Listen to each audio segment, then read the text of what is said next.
ভোরের আলো ফোটার সঙ্গে সঙ্গে আমরা উঠে পড়লাম আরামের বিছানা ছেড়ে। তো চিকন খাল বেয়ে বাঘের পায়ে ছাপ ধরে আমরা যাব হাজার বছরের প্রাচীন স্থাপনায়, যেখানে আমরা বাঘের মুখোমুখি হতে পারি। কারণ এই স্থাপনাটি বেশ উঁচু জায়গায় হওয়ায় বাঘের জন্য এটা আরামদায়ক স্থান।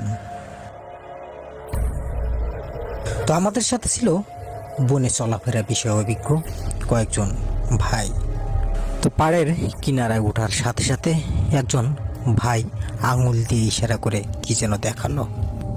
আমরা সবাই হঠাৎ থমকে গেলাম। তিনি আঙুল দিয়ে তখন দেখালেন কাদামাটিতে একটি বিশাল পায়ের ছাপ। উনি বললেন এটা খুব বেশি আগের ছাপ নয়, হয়তোবা খুব কাছে আছে ও।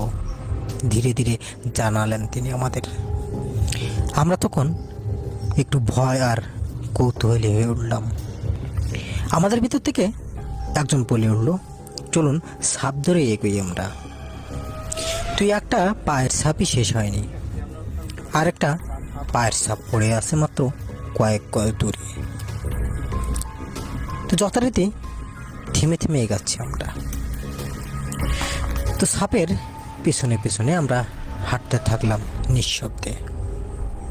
বনের ঘনত্ব আরও বাড়তে লাগলো, শব্দও কমে এলো।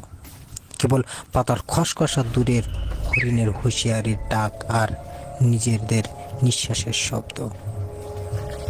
হঠাৎ এক ভাই বলে উঠল, হয়তোবা ও আশেপাশে কোথাও লুকিয়ে আছে। তখন আমার হাতে থাকা সাধারণ ফোনটাও যেন আমার চেয়ে বেশি ভারী লাগছিল। মাথার ভিতরে ঘুরছিল একটাই প্রশ্ন, সত্যি কি আমরা সামনে দেখতে যাচ্ছি সেই সুন্দরবনের রাজাকে?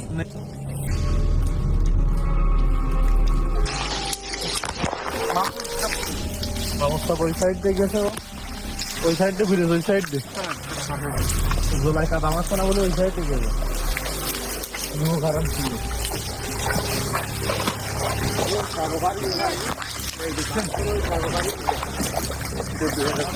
হাঁটতে হাঁটতে কিছুদূর গিয়ে আমরা একটা প্রচুর ঢিবির মতো দেখলাম।